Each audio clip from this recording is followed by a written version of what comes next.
Dios les bendiga. Continuamos con el Evangelio de Mateo y estamos en el capítulo 1.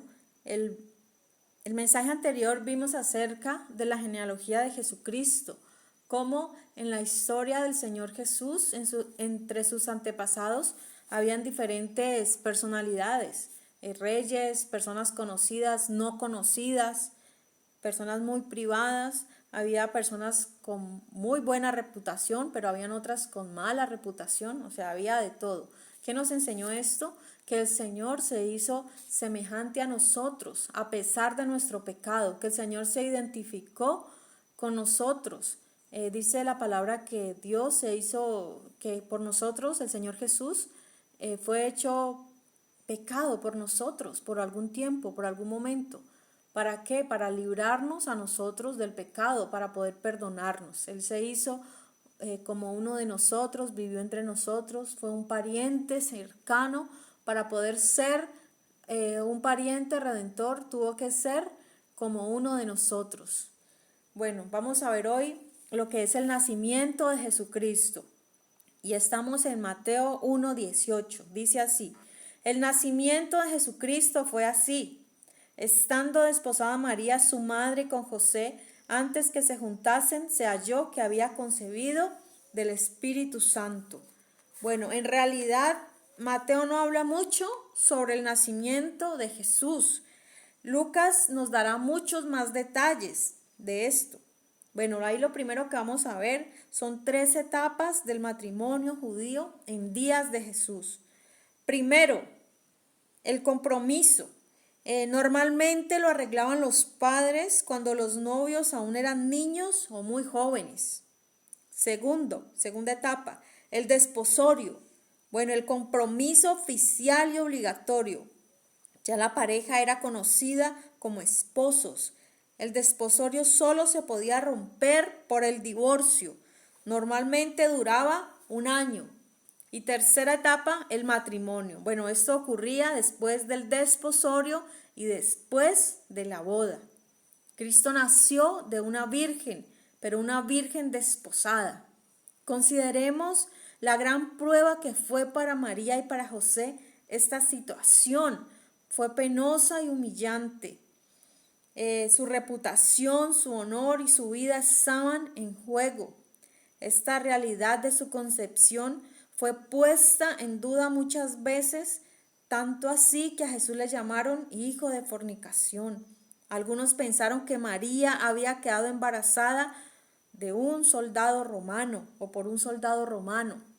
Entonces, consideremos esto, consideremos esta situación. Una joven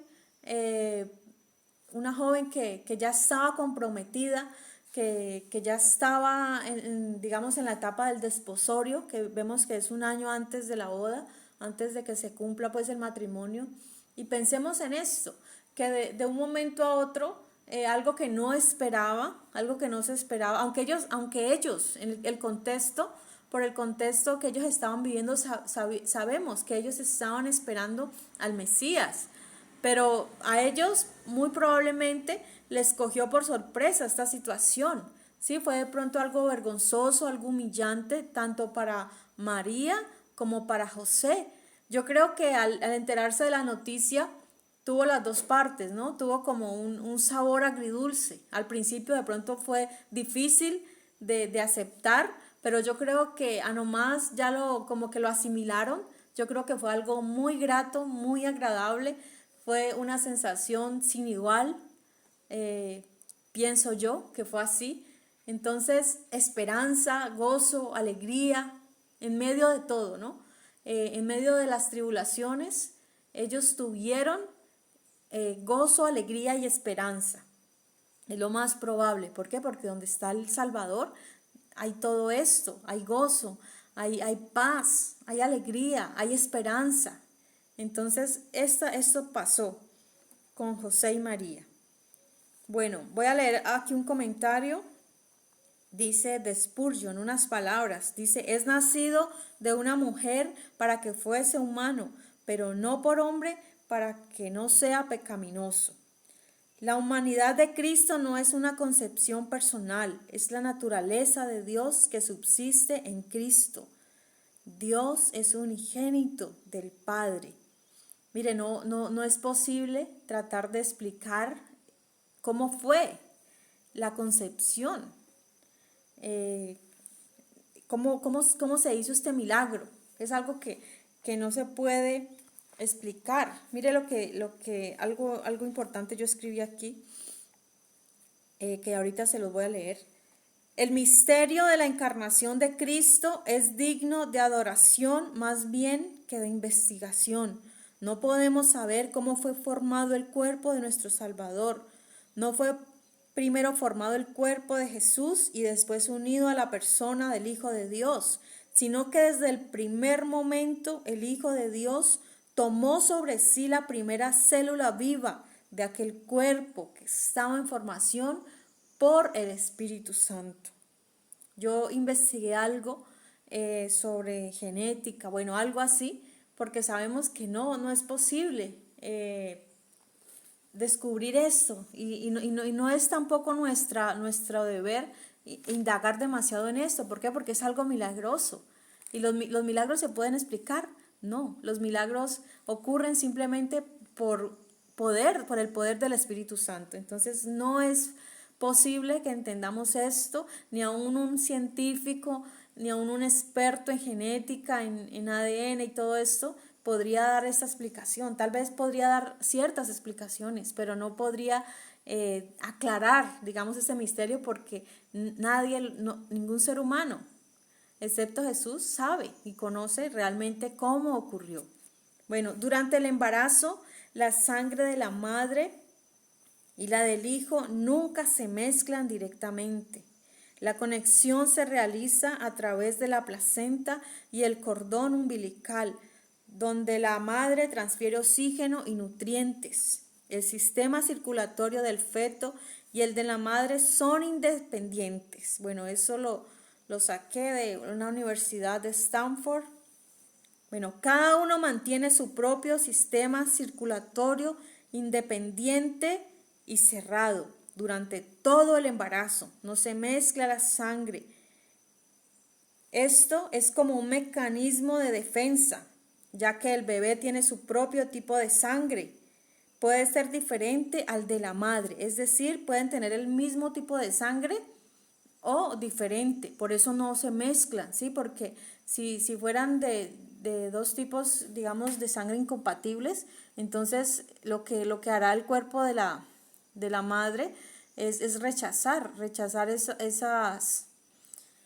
digamos, pensar que es algo malo, y entonces va a empezar a rechazar. Entonces, por eso no se mezclan.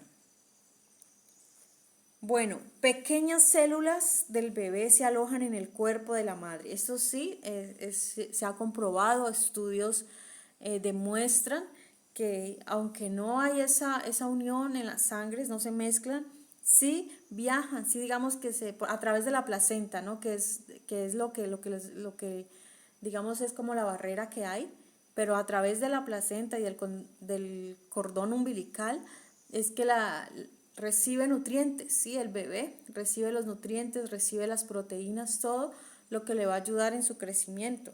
Pequeñas células del bebé se alojan en el cuerpo de la madre. Entonces viajan, digamos, logran pasar esa barrera, viajan a través del cuerpo de la madre y se alojan en el corazón y en el cerebro y pueden durar allí durante toda la vida. Entonces eso puede explicar por qué las madres tenemos esa conexión tan grande con nuestros hijos, ¿sí? Eso lo puede explicar, porque en las que hemos sido madres están esas células. Cuando el bebé estaba muy, muy pequeño, tenemos alojados en nosotros.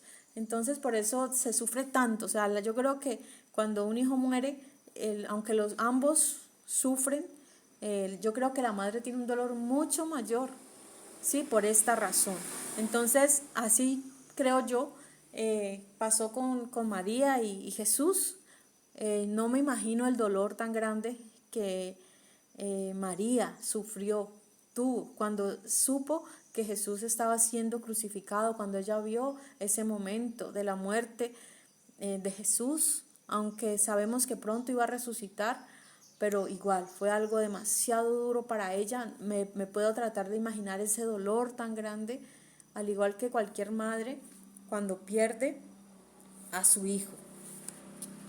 Bien, Jesús heredó de María su naturaleza humana, todos los aspectos físicos, color de ojos, piel, cabello, también los aspectos genéticos, el comportamiento y la conducta. Todo esto, pero con la única excepción del pecado.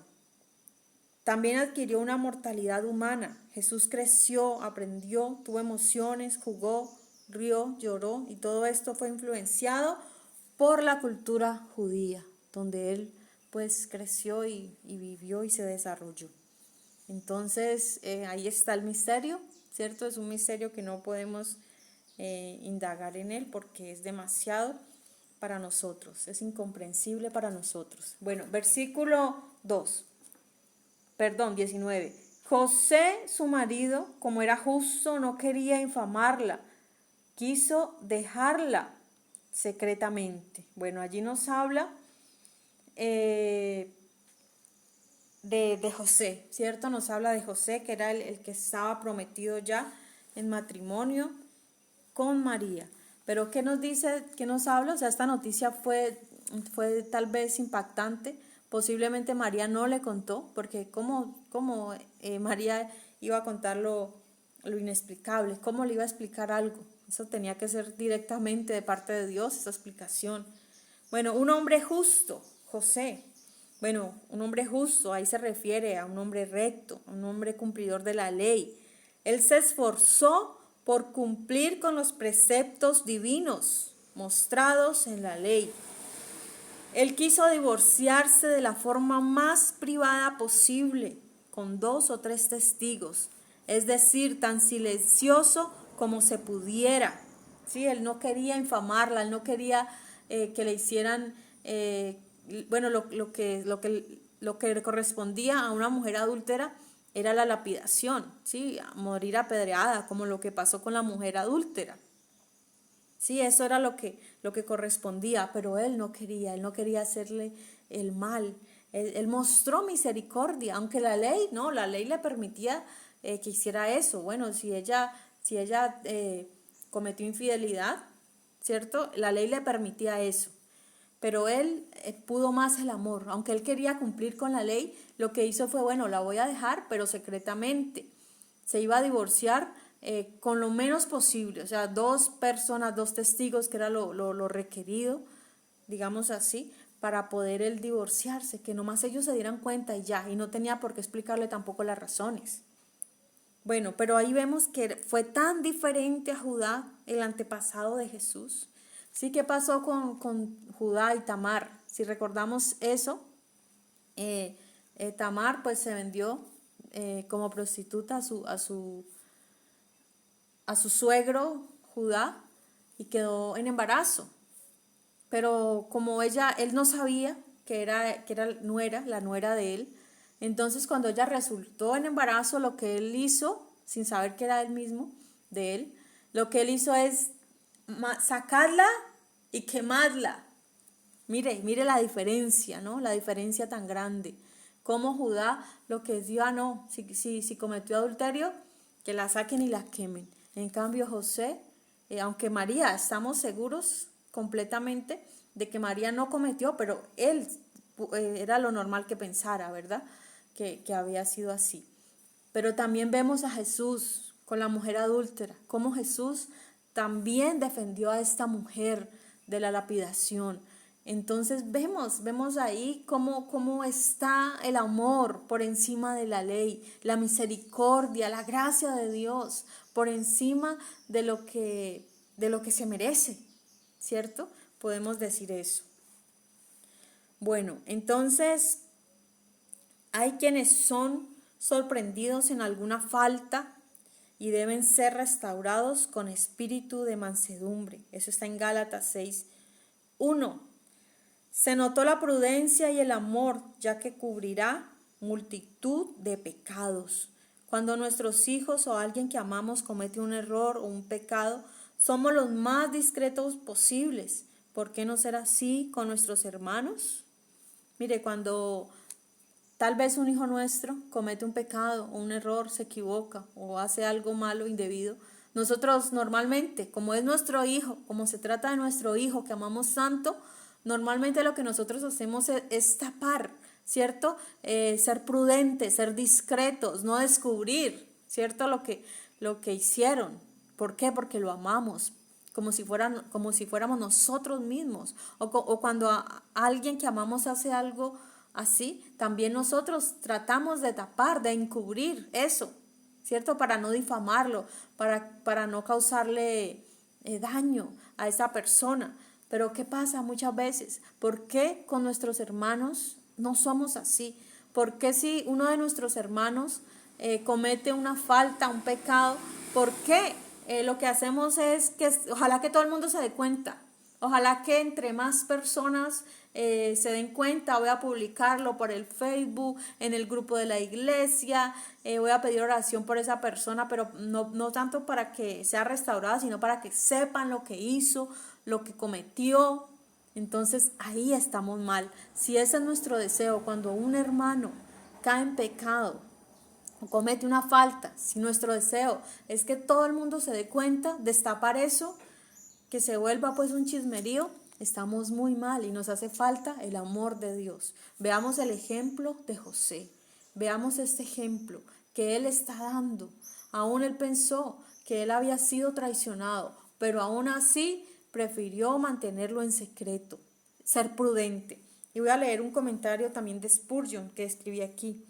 Cuando tenemos que hacer algo duro, escojamos la manera más tierna. Quizá no tengamos que hacerlo en absoluto. Bien, esto nos da una hermosa lección de misericordia y de amor y de prudencia. Todos lo necesitamos en realidad. Todos necesitamos el amor de Dios. Bueno, versículo 20. Dice, y pensando él en eso, he aquí un ángel del Señor le apareció en sueños y le dijo, José, hijo de David, no temas recibir a María tu mujer, porque lo que en ella es engendrado del Espíritu Santo es. 21. Y dará a luz un hijo y llamará su nombre Jesús, porque él salvará a su pueblo de sus pecados. Entonces ahí tiene un oráculo de Dios. ¿Qué es un oráculo de Dios? Bueno, es la manera como Dios se manifiesta, pero más que todo como se manifestaba antes de que estuviera la palabra profética más segura, ¿sí? Que ya nos dice que no tenemos que estar pensando a toda hora en sueños, en profecías, en visiones, pero antes, ¿sí? Y lo vemos allá en el libro de Job, cómo Dios hablaba a través de sueños, a través de visiones, éxtasis, a través de profecía. Esta es la manera como Dios hablaba, que todavía lo puede usar, pero no con tanta frecuencia como en esos tiempos, donde escaseaba muchas veces la palabra de Dios. Bueno, Dios habla a través de sueños, visiones y éxtasis. También vemos que los ángeles son espíritus ministradores. ¿A quién se refiere allí? Posiblemente se refiere al ángel Gabriel, el ángel mesiánico. La palabra ángel significa mensajero. Bueno, ¿por qué pensamos que puede tratarse de Gabriel? Porque él se le aparece a María, lo dice con nombre, aquí no está nombrándolo, pero en el otro momento cuando le habla a María, sí, se nos dice el nombre de Gabriel. Pero Gabriel sí sabemos que es relacionado al Mesías, por eso pensamos que puede tratarse de él. Bueno, este sin duda era un sueño de Dios. Hay sueños de la carne, hay sueños del diablo y hay sueños de Dios, ¿sí? Esos tres tipos de sueños. Yo tengo un mensaje así, los oráculos de Dios, y donde hablo acerca de los sueños. Los sueños de Dios, por ejemplo, son fáciles de distinguir y doy las características de los sueños de Dios. También los sueños de la carne. Son los sueños que normalmente tenemos. Soñamos en el día en la noche, aproximadamente unos 5 sueños, ¿sí? Sino que no lo recordamos. Hay gente que no logra recordar lo que sueña, pero ellos están presentes allí. Son 5 aproximadamente por noche. Y están los sueños del diablo, las pesadillas, como en Job no lo nombra, que él tenía terrores nocturnos, tenía pesadillas en las noches, ¿sí? Esto era causado por Satanás. Entonces ahí hay esos 3 diferentes clases de sueños. Sin duda este era un sueño de Dios, donde Dios mostraba algo real, algo que no era confuso, ¿no? Porque los sueños de la carne normalmente son confusos, muestran escenarios y cosas que no podemos, o sea, que no tienen ninguna, digamos así, ninguna interpretación lógica, sino que simplemente son cosas que nos pasan, deseos reprimidos a veces y bueno, otras cosas, mezclas, el cerebro pues enviando muchas veces demostrando pues la actividad cerebral que hay, pero no tiene mayor significado. Pero los sueños de Dios sí es una manera que Dios habla para dar un mensaje urgente, un mensaje importante. Entonces allí José tuvo un sueño de parte de Dios y se le recuerda a José en su condición de carpintero su ascendencia real. Lo más probable es que José no era una persona adinerada, aunque venía de familia, de linaje real, pero todo eso, digamos así, se fue perdiendo al pasar de los años, por el exilio, ¿sí? Por ese tiempo pues de cautividad que tuvieron ellos y bueno, al pasar de los años. Ese periodo pues intertestamentario ya habían quedado como una familia común, eran comunes y corrientes, no gozaban de, digamos así, de privilegios, pero aquí, mire, aquí el ángel le está recordando de dónde viene, le está recordando su linaje. José, hijo de David, le está recordando y también tal vez para afianzar lo que le está diciendo, que lo que ellos estaban esperando, al Mesías, el Mesías prometido, y que ellos fueron la familia elegida. Yo creo que fue algo maravilloso y el ángel le recuerda, sí, le recuerda eso. Y aquí también podemos sacar una enseñanza. Mire, hoy Dios nos recuerda quiénes somos. Sí, tal vez nos podemos sentir común y corriente, que no tenemos tal vez dinero, no tenemos mucho de lo que quisiéramos tener, tal vez no estamos como quisiéramos estar, pero hoy Dios nos recuerda quiénes somos. Recordemos de dónde venimos, recordemos todo lo que Cristo ha hecho por nosotros. Recordemos también que nosotros somos hijos del Rey de Reyes y Señor de Señores. Esto debe levantarnos nuestro ánimo, esto debe de causar en nosotros esa alegría, esa satisfacción de saber de que Dios pensó en nosotros desde antes de la fundación del mundo. Entonces no nos sintamos menos. No, sintámonos hijos del rey, hijos de David, hijos de la realeza, del linaje, somos parte.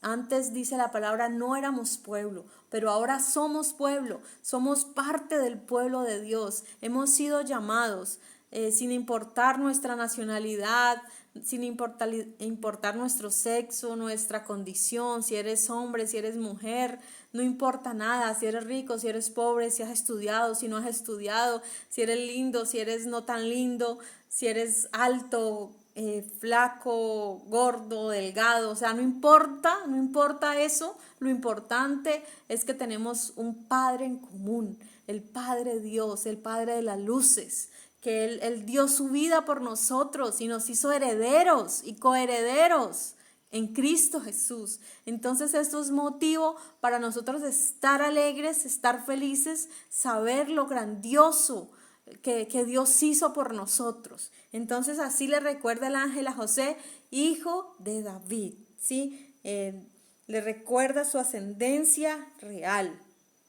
Bien, posiblemente María no le había contado nada. ¿Cómo podría explicar lo inexplicable? ¿Cómo pasó esto? No debemos tratar de indagar mucho en esto, sino que debemos dar la gloria a Dios y creerlo en nuestro corazón. ¿Cómo fue esto, la obra del Espíritu Santo? No sabemos exactamente. Lo que sí sabemos es que el Espíritu Santo es el que ejecuta el poder divino. Eso ya lo vimos. ¿Cuándo? En la creación, en la resurrección de Cristo, en las sanidades, en los milagros. Todo esto es ejecutado por el dedo de Dios, es decir, por el poder del Espíritu Santo. Y eso sí sabemos que fue el Espíritu Santo el que engendró allí en María ese cuerpo que se estaba formando. Y ahí el misterio, ¿no? Cómo en Jesús iban a convivir las dos naturalezas, la naturaleza humana pero no caída y la naturaleza divina.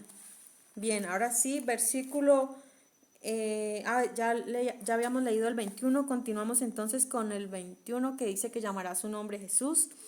Isaías lo anunció, ¿sí? También, así como hay un ángel mesiánico, también hubo un profeta mesiánico que anunció al Mesías. Este es el profeta Isaías. Bien, el primer nombre con que lo conocemos es Jesús. Aquí nos está diciendo, llamará su nombre como Jesús, que significa el Salvador, el nombre que está por encima de todo nombre. En su tiempo, en su momento, era un nombre muy común y es la forma griega del nombre hebreo Joshua. El primer Joshua se llamaba originalmente Oseas, ¿sí? Como el nombre del primero de los profetas menores, Oseas. Así se llamó el sucesor de Moisés, ¿sí? Moisés le cambió de nombre, ¿sí? Se llamaba Oseas, le cambió a ¿cuál? A Joshua. Bien, entonces el nombre significa pues Yeshua, es Yeshua. Solo el Hijo de Dios cumplió con el significado de este nombre. ¿Cuál era el significado? El Señor salva, o Dios salva, el Salvador. Dice, porque Él salvará a su pueblo de sus pecados. El gran problema del hombre. ¿Cuál es el gran problema del hombre? Cuando uno evangeliza debe mencionar esto. El pecado. Es lo que hace separación entre nosotros y nuestro Dios. El gran problema del hombre.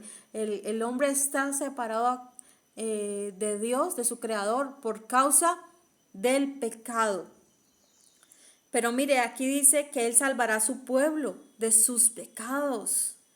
Muchas personas quieren de Cristo ser salvados de sus pecados, pero lo aman, es decir, pero aman a sus pecados, aman a su pecado, ser salvos de su pecado, pero lo aman y no lo desean abandonar.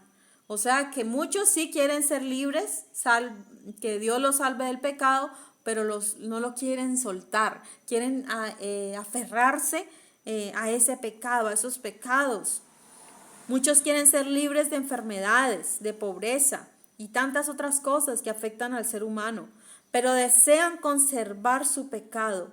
Jesús nos salvó del pecado. A ver, 3 aspectos con relación al que el Señor nos libró del pecado. Primero, del castigo por el pecado. Segundo, del poder del pecado. Y tercero, de la presencia del pecado.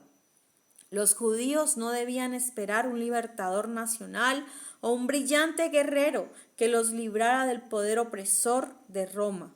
Esto no era lo que ellos debían esperar. Aquí les está diciendo el Señor Jesús, y la promesa ¿cuál es? Que Él salvará a su pueblo de sus pecados. Esto era la misión principal del Señor. La primera misión era ¿qué? Salvar a su pueblo de sus pecados. También nosotros, ¿sí? También nosotros debemos pensar lo mismo. Muchas veces queremos, cuando recibimos a Cristo, que Jesús nos libre de tantas cosas malas que tenemos o que nos pasan, de enfermedades, de pobreza. Bueno, y sí, el Evangelio es un Evangelio integral que incluye muchas bendiciones, pero eso no es el objetivo principal. El objetivo principal del cual Cristo vino a morir por nosotros fue librarnos de nuestros pecados. Y aquí podemos ver un ejemplo claro.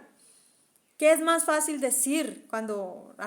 Recordemos un poquito, cuando el Señor está en una casa y la casa está predicando en una casa, está en una casa, y cuando la gente, cuando llevan a un hombre paralítico y no hay manera de entrarlo porque está lleno el lugar, entonces ¿qué hacen los amigos?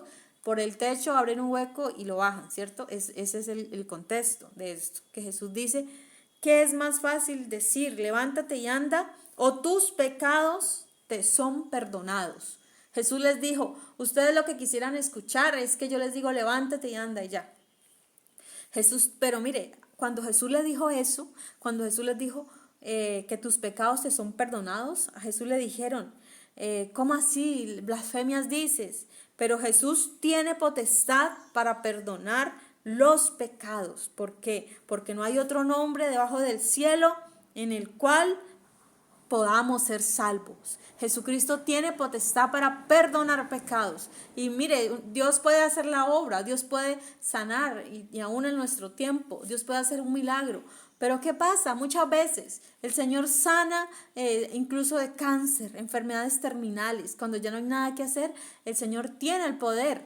Y sabemos bien que Él tiene el poder para sanar esas enfermedades, para dar un trabajo, bueno, dar muchas cosas materiales o espirituales que necesitemos, pero muchas veces cuando se recibe ese milagro la gente se aleja de Dios, se apartan de Dios.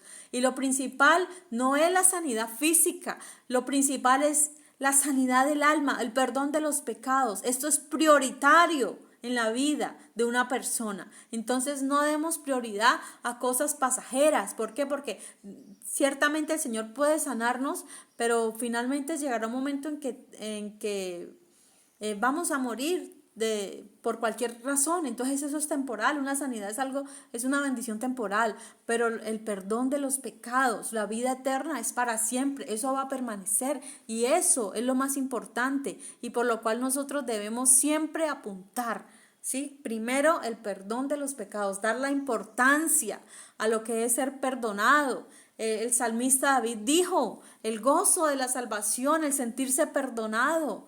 O sea, no hay mayor gozo que saber que tus pecados te han sido perdonados, que tu nombre está escrito en el libro de la vida y no por otras cosas. A veces pensamos que la felicidad viene por otro lado, ¿no? La felicidad viene de que Cristo esté en nosotros y que nuestros pecados fueron perdonados gracias a Jesucristo, nuestro Salvador.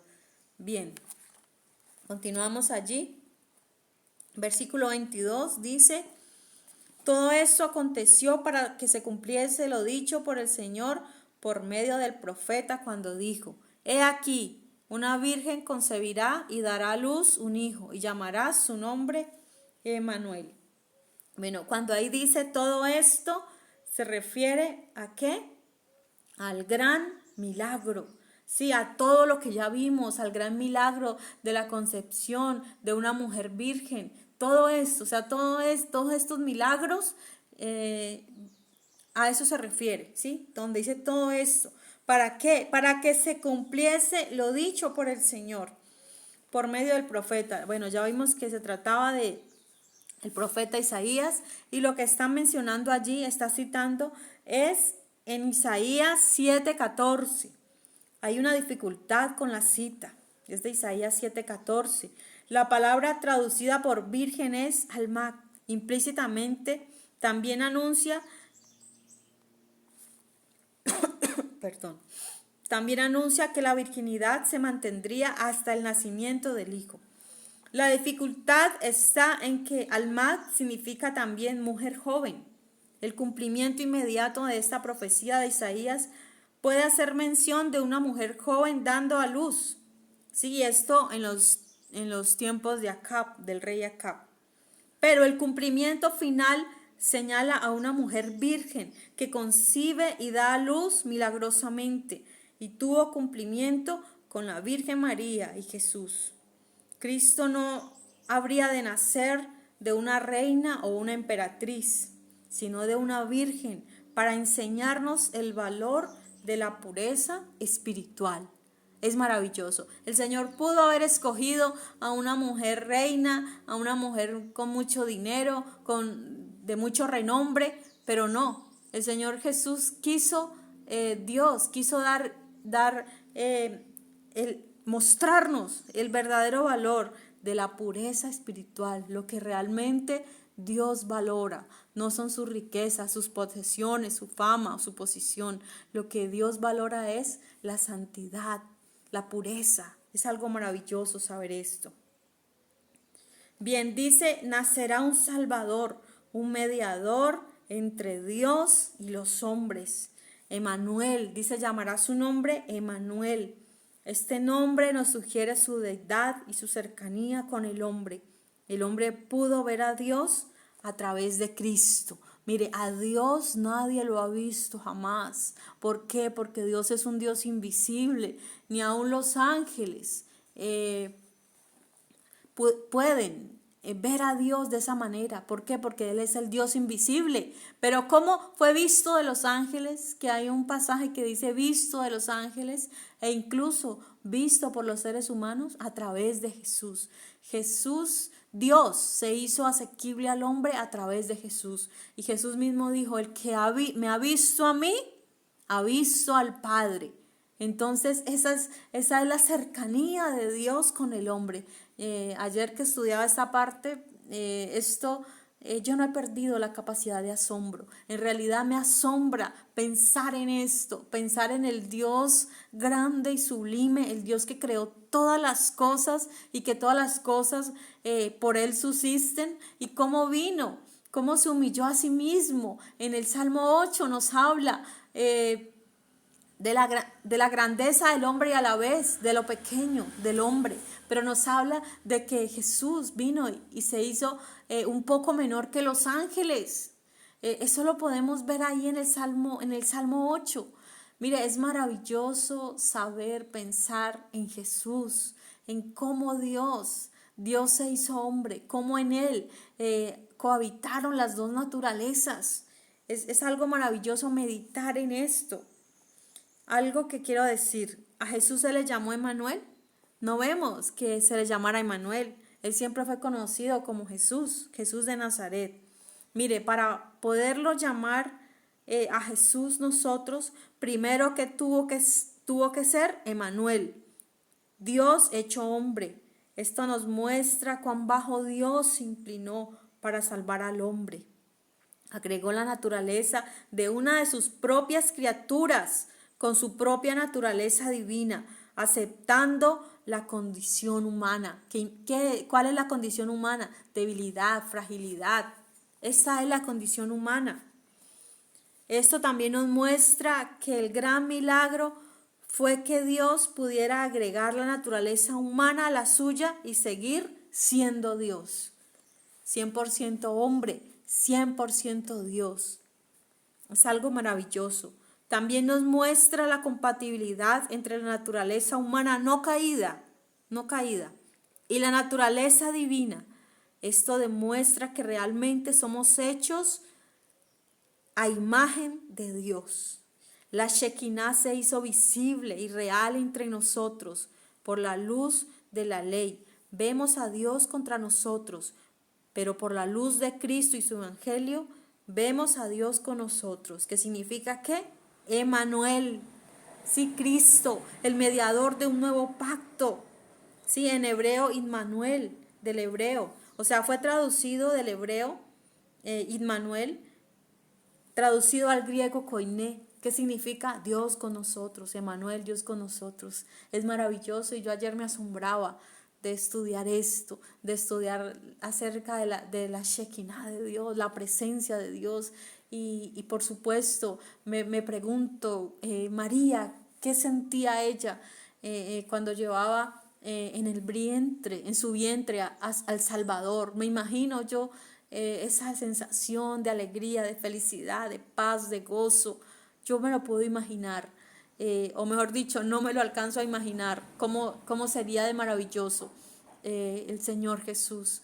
Nosotros cada día debemos enamorarnos más de Cristo, ese Cristo que nos salvó. Aunque ciertamente a mí me hubiera gustado conocer al Jesús histórico.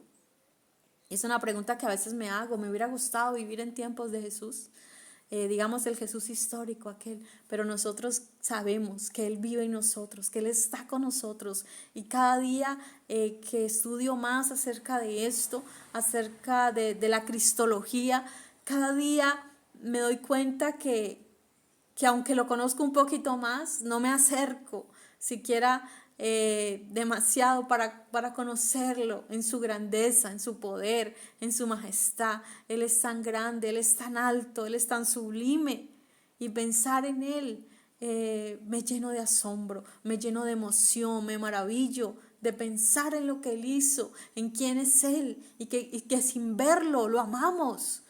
Hay una canción hermosa creo que es así, sin verte te amamos. Así es, al Señor Jesús no lo hemos visto, sin embargo lo amamos. ¿Por qué? Porque nos salvó, porque nos redimió, porque nos perdonó, y lo estamos esperando. Y cada día que pasa, más y más lo amamos. Esto me pasa a mí todo el tiempo. Bien, dice así, versículo 24 y 25.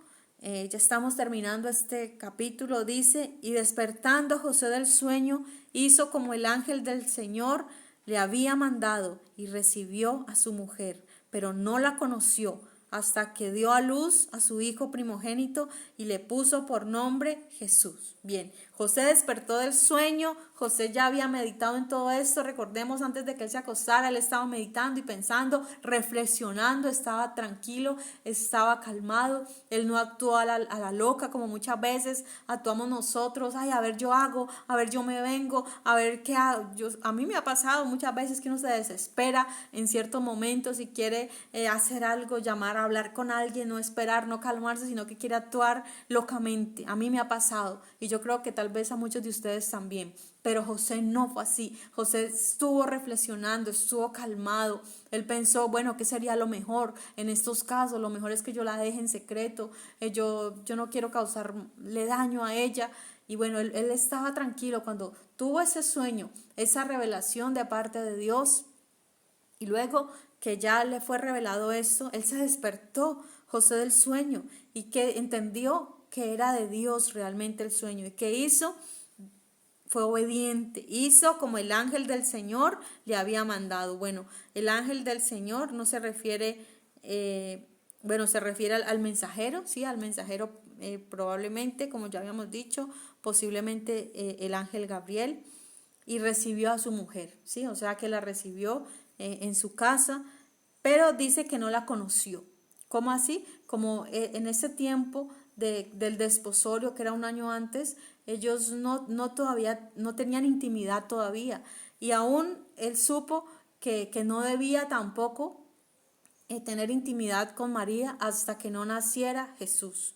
Pero luego de esto nos hace entender, sí, hasta que dio a luz un hijo, nos da a entender de que María no permaneció virgen por siempre, o sea, solo durante el periodo del embarazo. Ya luego que nace Jesús, ellos hacen su vida como una pareja normal, ¿sí? Dice la palabra que honroso sea en todo el matrimonio y el lecho sin mancilla. No hay pecado en esto, pero solo mediante el matrimonio, o sea, bajo el matrimonio, estando bajo el matrimonio, no es pecado. La Biblia, al contrario, Dios lo creó, Dios creó la sexualidad para disfrutarla en pareja. Entonces, se nombra, ¿no?, que María tuvo más hijos. Algunos piensan que María no tuvo más hijos, pero vemos que Jesús tuvo hermanos, y probablemente hayan sido de ambos, no solo como algunos piensan, ¿no?, que José era un hombre muy mayor y entonces él ya tenía hijos, pero eso no lo dice la Biblia. Lo más probable es que hayan sido hijos de ambos, ¿sí? Los otros hijos que menciona en los evangelios, hermanos del Señor Jesús, como Santiago, como Judas, ¿sí? Nos menciona, y también tuvo hermanas, nos menciona eso. Entonces ellos vivieron su vida normal, solamente que tenía que guardarse, tenían que esperar, ¿sí?, durante el tiempo, porque era el Salvador que estaba en el vientre. Debía haber un respeto por el Salvador. Dice, y le puso por nombre Jesús, ¿sí? Fue obediente José en esto. Dice, en 3 aspectos fue obediente José. Primero, en tomar a María. Segundo, en no consumar el matrimonio. Y tercero, poner el nombre a su hijo. ¿Cuál nombre? Jesús. El mensaje de no temas. Mire, todo esto nos da una lección de confianza y obediencia. El mensaje de no temas dirigido a José es interpretado como un llamado a aceptar los planes de Dios por encima de las expectativas culturales o del qué dirán. Esa es una muy buena lección. José y María, hombre y mujer de Dios, virtuosos ambos, debemos de realmente ver que fueron personas admirables, los dos. Realmente José, un hombre admirable, y María, una mujer virtuosa, una mujer digna de admirar, digna de seguir su ejemplo. Entonces, con eso hemos terminado este capítulo 1. Espero que nos adentremos más y más en lo que es la cristología, que amemos más al Señor Jesús, que le esperemos con ansias, con gozo. Bien, que el Señor les bendiga.